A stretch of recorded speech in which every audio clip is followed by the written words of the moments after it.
All right, so let's start with Donald Trump lying, and then we'll go into Ben Shapiro covering for Donald Trump lying. Oddly enough, two separate lies. Who knew? Here is Donald Trump.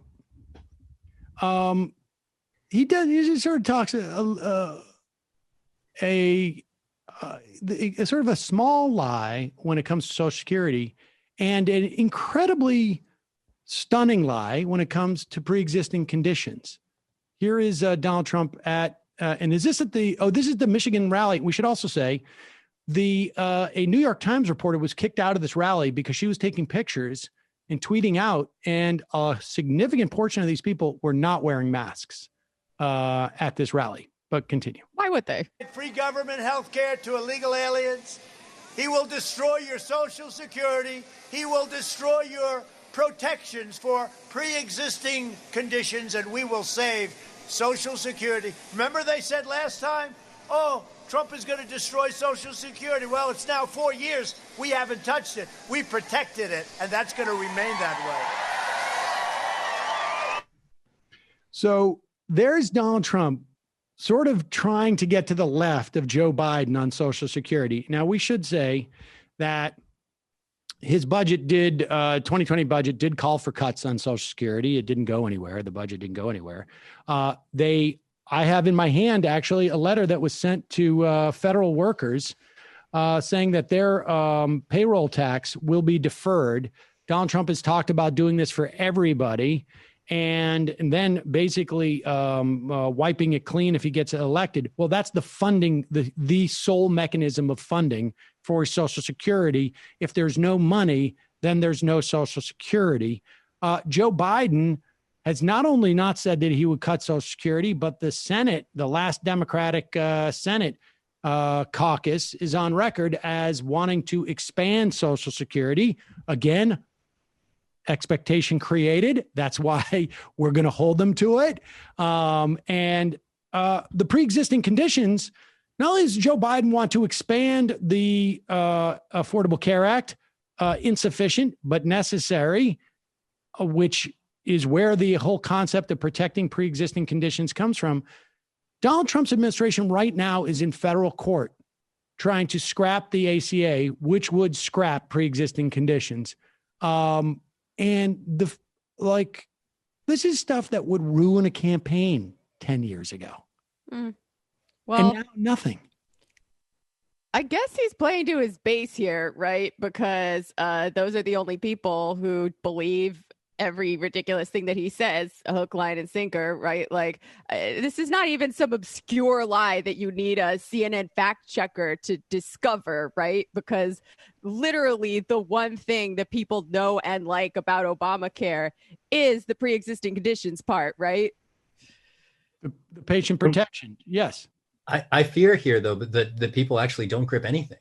Yep. You know, the degree to which Americans, frankly, manage not to pay attention to these debates that impact our lives very emphatically amazes me. It's frankly irrational, but I do fear that because the president, however much he's lying, is dressing himself. This is what I was talking about before with the allure of right-wing populism in a time of crisis. He's wrapping himself in rhetoric, suggesting that he understands the plight of struggling people, even though his policy record demonstrably establishes that he has been vicious with respect to the rights of struggling people. But because corporate Democrats haven't shown up, confused Americans who pay attention, you know, with barely an iota of attention or focus, can actually be and have been in entirely too many cases gullibly hoodwinked by this charlatan. And it's one reason why a meaningful alternative to his snake oil is the most credible and effective way of dispelling it. But that's, of course, what corporate Democrats blocked by coalescing their presidential nomination field against Bernie Sanders. That's why Bernie beats Trump, because it takes off the table this craven political attempt by Trump to disown his own legacy and to wrap himself. I mean, Nancy Pelosi does the same thing. They have both, in rhetoric, tried to disown their own records. And that's a clear sign that a politician is up to no good.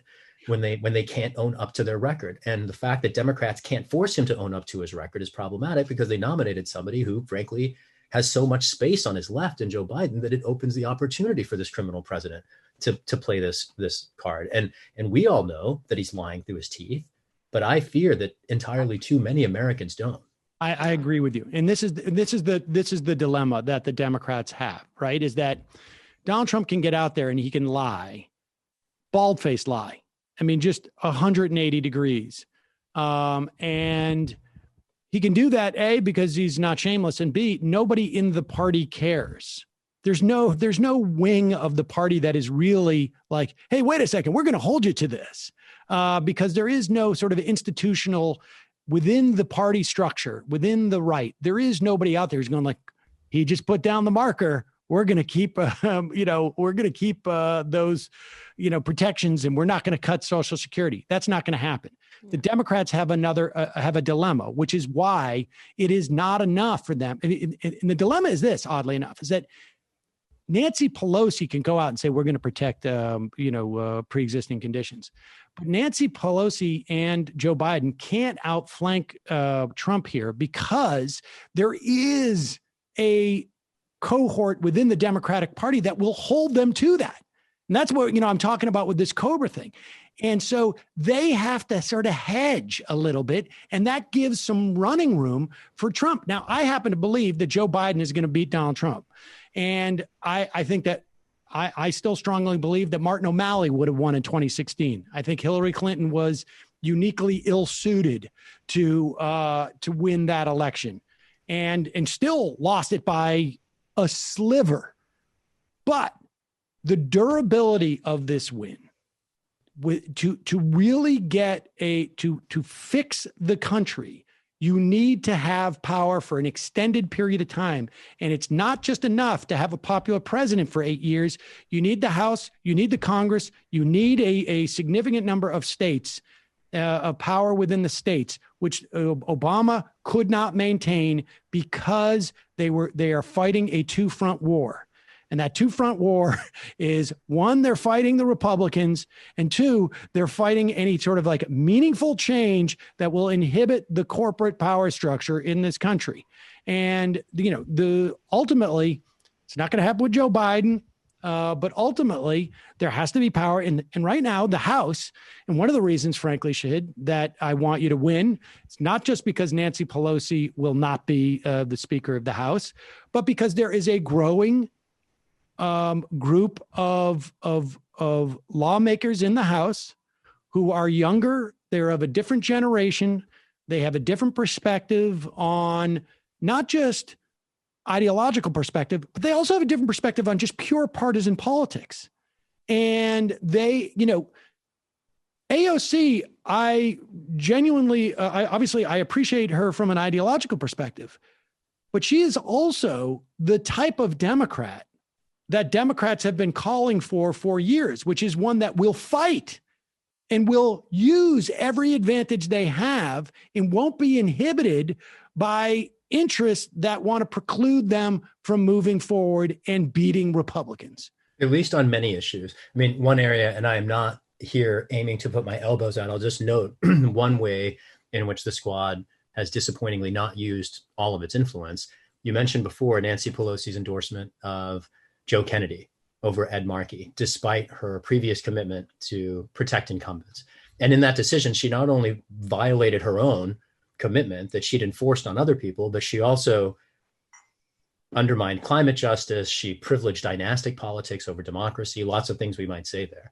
But she particularly indicated to the rest of the caucus that it's politically safe to endorse against incumbents. And, I certainly have said before that I'm happy to win this race on our own without support from the allies who I hope to empower in Congress. If those folks really want to empower their agenda, one thing they might do is endorse a candidate, the first in a generation, poised to remove their central antagonist in the House. And one reason it's tough for them, frankly, is because Nancy Pelosi... Transactionally. Right, exactly. They will never get a committee position. Yeah, of course. And this is, I mean, that dynamic is a problem. People can see how this works right there. To connect the dots with our prior thing that Jamie raised a minute ago, I don't think people do connect the dots. I think entirely too many Americans have no idea that Nancy Pelosi suppresses the voices, not just of left-wing members of Congress, but inhibits left-wing members from coming to Congress by turning screws on the people who are there to keep them quiet about their own values as they're implicated in other races. Oh, without a doubt.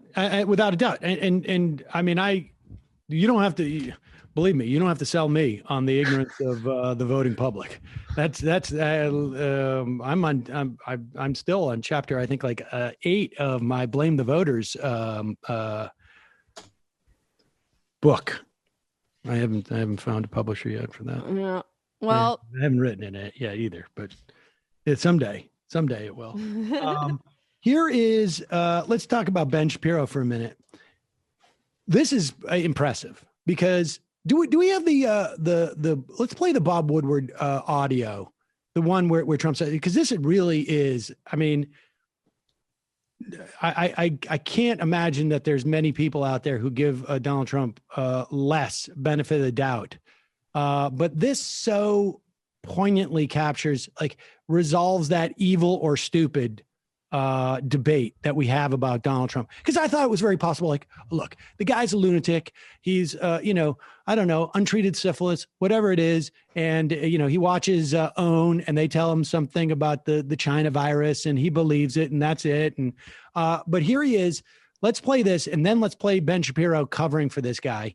Play this clip. Do we have it? Okay. Now it's turning out it's not just old people, Bob. Just today and yesterday, some startling facts came out. It's not just older. Yeah, exactly. Young people, to plenty of young people. So what's going on give me a moment of talking to somebody, going through this with Fauci or somebody who kind of, it caused a pivot in your mind, because it's clear just from what's on the public record that you went through a pivot on this to, oh my God, the gravity is almost inexplicable and unexplainable. Well, I think, Bob, really, to be honest with you, sure, I want you to. I wanted to always play it down. I still like playing it down. Yes, because I don't want to create a panic. Yeah. And he had said earlier, too, though, that he'd said about the 5 times more deadly than the flu and whatnot. And when he says panic, he doesn't want to cause a stock market panic. There's no panic amongst the public. What does a panic amongst the public about coronavirus look like? I'm going to just really put on 2 masks? Like, what do you do in a panic where there's a pandemic? Yeah, like it could look like people refusing to go to work. But that's true. But I mean, the bottom line is like, it's not like people are going to get hurt in that way. You can encourage. It's not like, let me put it this way. It's not like you're yelling fire in a crowded a theater where people could get trampled in the panic. Right. It would drive them to adopt sensible public health measures to keep them alive. Yes, you're getting overly cautious. Like, people are washing their hands too many times, Bob. I don't want them to panic in that way. The word panic he's talking about is a panic sell-off. This is a term of art of the stock market. They don't just say panic. When you say it's creating a panic, people know what that means on the stock and if they work with stocks. That's what he's talking about. Yeah. I even fear we might be being too charitable here, because think about, after these tapes were recorded, he shows up at one press conference talking about injecting bleach and sunlight. Like, put his subsequent public comments in the context of this private conversation that was had previously. And I think you framed it perfectly when you said that it resolves the stupid versus evil distinction. I think a lot of people basically recognize the president's seeming limited capacity and make excuses for it. This is someone who's known full well the danger and the risk that he's placing millions of Americans at. And I totally appreciate and understand the outrage towards Bob Woodward that you indicated at the beginning of the program. But frankly, the president has not taken enough blame for this. Right. I almost fear that people are misdirecting their blame at the journalist. I mean, just think about what the proof is that we've now established, that this criminal president, while perpetrating all these other assaults on the public, right? Inciting violence, lying, deploying goon squads to Portland, saber rattling with Iran. At the same time as he's doing all that, he knows that he's lying to the American public in downplaying these risks. And as we see Republican governors in particular buying his snake oil and suggesting to people, and in fact passing laws and executive orders in their states to allow premature economic openings and inviting kids to summer camps and schools, placing them at risk. I just want every American to understand that this president seems hell-bent on driving as many of us into our graves as he can. Yeah. It's stunning. Yep. Go ahead. What I said about people not going to work, that's absolutely tied to what you said about the markets, right? Like, he's not concerned that people are going to get lonely and bored if they all stay home from work, right? He's concerned that the stocks are going to go down. Exactly. Here is Ben Shapiro, who is in some way trying to parse these revelations, I guess. And, that is the power of audio recording at the end of the day. It just becomes like, this is something very accessible to people. They can listen to it. And then, just as easy as they can listen to Ben Shapiro say, don't believe your ears.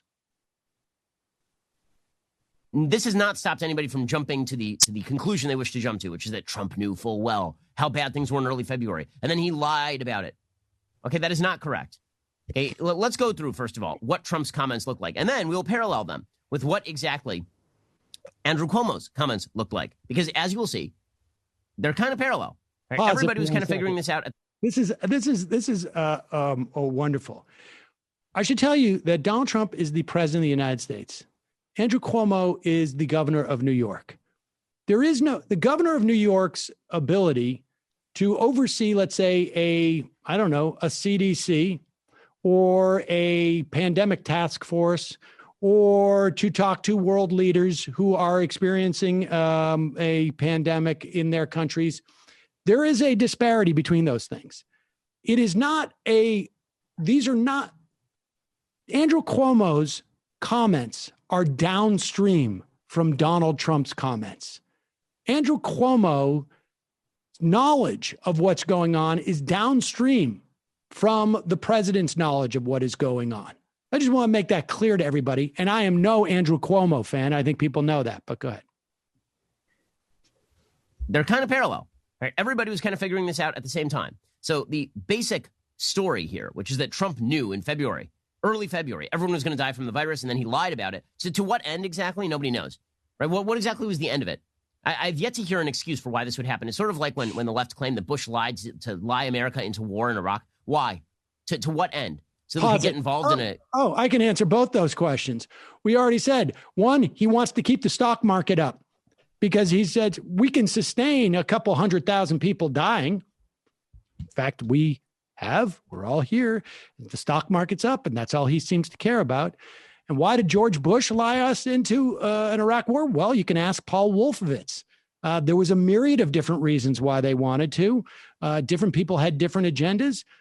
I suspect that it really ultimately had to do with making sure that U.S. had some hegemony over the spigot of oil coming out of Iraq, which is exactly why the foreign policy establishment continues to support a guy who chopped up a U.S. journalist. And the fact that Donald Trump, it's been revealed, saved his ass. And you don't hear the war tribunals, going on. So I answered both those questions very quickly for Ben Shapiro. We continue. Quagmire war for a decade? What exactly was the purpose? If Trump was lying about the virus, knowing, right, not that he made a mistake, not that he botched it by downplaying it, right, that all of that is fair game, that he lied about it, that Trump lied in order to do what?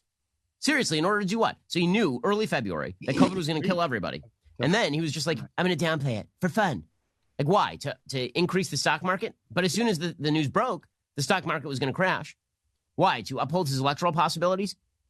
As soon as COVID hit, it was going to be obvious that Trump had misstated the case, and that was going to hurt him politically. So what would be the purpose of the lie? Again, I think we ought to distinguish between people saying dumb crap, which, again, is a hallmark of this administration, and lying outright. That he was not lying about COVID, okay? He just thought that he wouldn't get caught in the lie. Like you Wait, have to bend over backward to adopt that analysis. It's so preposterous. so is he I want to saying? I just want to just add one thing to that. Ben Shapiro is the most widely consumed source of news on Facebook. Period. End of story. Oh God, that's so bad. So wait, I'm trying to follow his kind of twists and turns. Maybe I'm just not operating at a high enough level today to understand him. But is he saying that there would the fact that the lie was going to come out eventually means that there would be no point in Trump having lied to begin with? Yeah, his argument would suggest that no one who ever lied would have a reason to do it, which Like, just You would never lie because you would assume that it would come out. Now, we're just lucky that Bob Woodward's publishing date of his book was in September as opposed to late November, because it certainly under the Bush administration, it was the case that the book came out after the election. This time it didn't.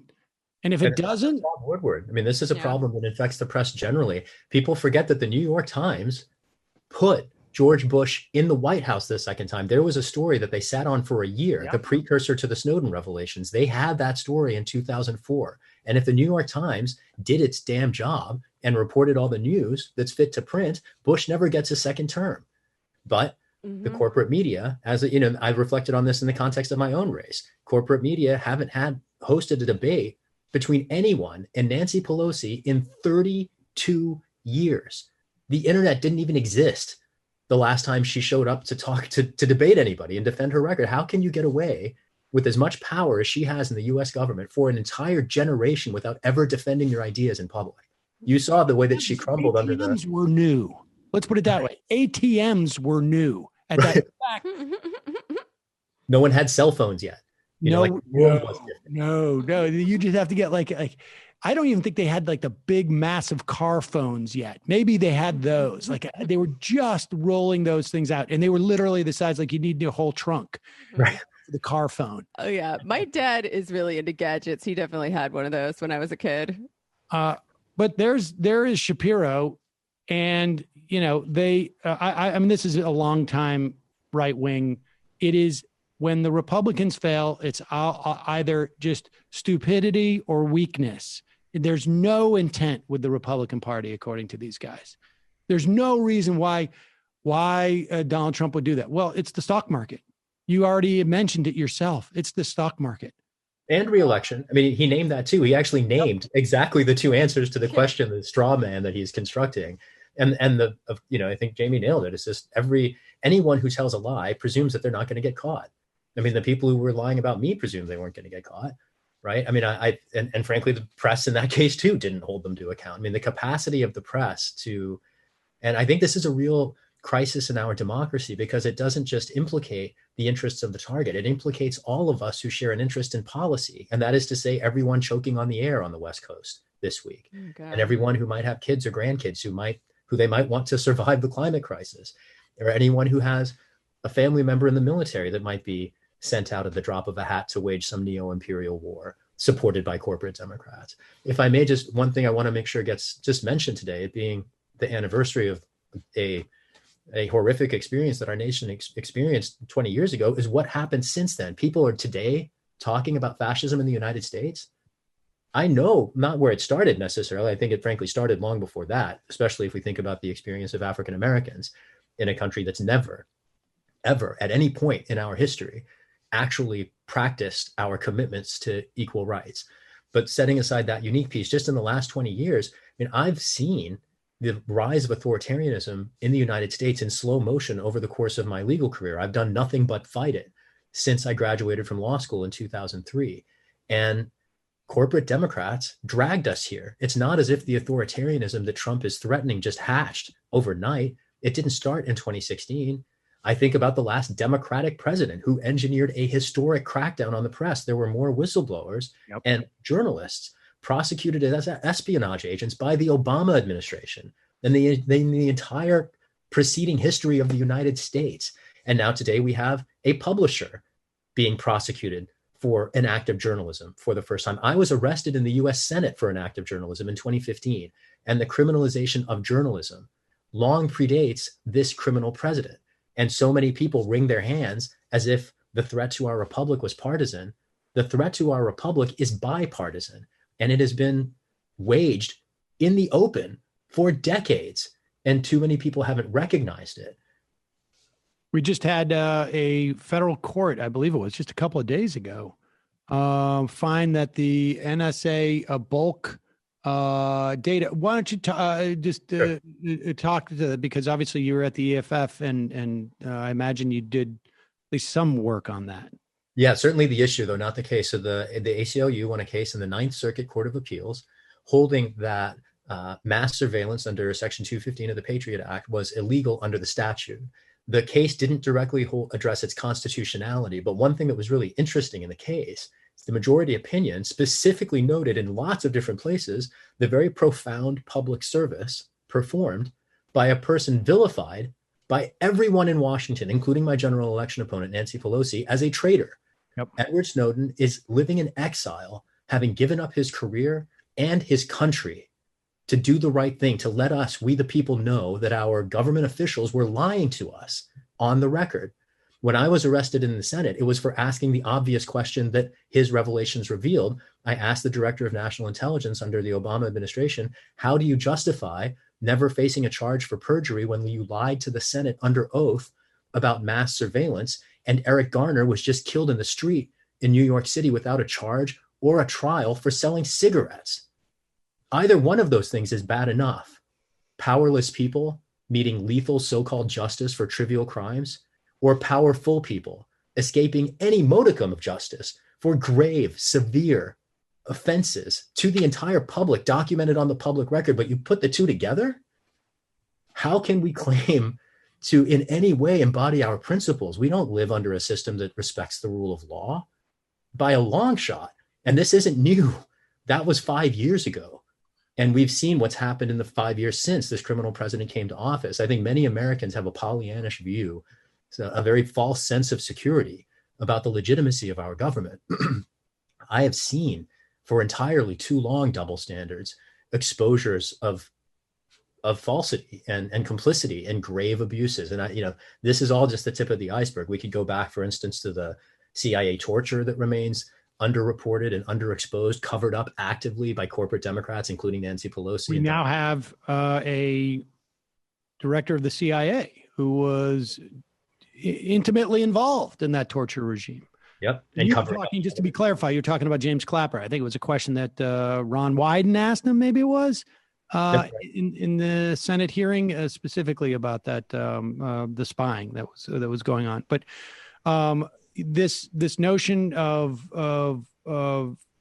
Obama and I mean, we had Nancy Pelosi brag at one point that she stood in the way of impeachment hearings against George Bush for his torture. She knew the WMD claim was a lie, she said. Yes, that was, I mean, and that was incredibly underreported. I think she said this, what was it, about a year ago on some type of CNN like town hall or some type of I can't remember exactly what it was. She bragged about it. She thought that she'd done the Republic a favor by blocking Bush from being impeached for lying us into a war that killed millions of people. She was using it as a way of saying her bona fides. Like, I'm not going to do impeachment. Like, I'm the one who stopped us from impeaching George W. Bush. And I knew, and we all knew that there was no weapons of mass destruction. That's the thing, is that we sit here and we say, Ben Shapiro is talking about why would George W. Bush lie about weapons of mass destruction? It becomes much harder to hold those people to account when Nancy Pelosi is coming out 15, 17, 18 years later saying, oh yeah, no, we knew. Yeah, we just didn't do anything about it. The American public, and this is the thing, it gets back to what we were talking about, Donald Trump's ability to lie to the American public. The American public, broadly speaking, they don't pay attention to politics. If what the Democratic Party does in response to the Republicans is the very least that it takes to make the American public think there's something wrong. There's this habit of the media where it says well, the Democrats aren't pushing back on this, so we don't have to report what the objective reality is, because if the Democrats aren't pushing back on it, how, can we assess what the objective reality is? No, they only report on manufactured controversies. But the point being that if the Democrats don't step up as a baseline and say, this is wrong, there's no way within the context of the way our society works, all of it, that the American public is going to come to that understanding. Like right. the impeachment, you saw it in the context of impeachment. Like it was an anemic impeachment. We've already talked about how Nancy Pelosi stood in the way of a whole host of other things. But as soon as the Democrats stood up and said, this is wrong, we need to impeach him, American public's perspective changed, because it's like, it's a reaction shot. It's like I could say something, and if you guys just nod and smile, then it's just going to go right by. But if I say something and all you guys are going, what?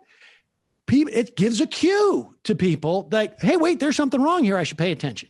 And if the Democrats aren't going to do that, the Democrats are going to be that complicit that they knew that George Bush was lying, but I still stood in the way of any impeachment. And that's a feather in my cap. We can't expect the democracy to work. Yeah. They do this. Oh, go ahead, Jamie.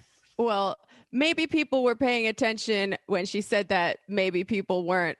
But I definitely think that she undermined her own credibility with normal people, Democratic voters, when she admitted to that.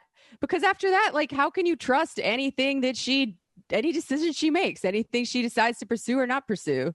Right. How bad does it have to be and for her to do something? Like, I'll tell you how bad. Even if the sky turns red and an entire coast chokes on their breath, they will do nothing. This pattern of acknowledging a problem and doing nothing about it, it's not confined to the impeachment of Bush. I mean, climate catastrophe comes to mind as like the most glaring example of this. And I contrast particularly the possibly understandable failure of climate denialists who, maybe we could say they're just ignorant or, didn't get it. But Nancy Pelosi and corporate Democrats claim to understand the science. They claim to believe the scientists. They claim to understand that climate change is real.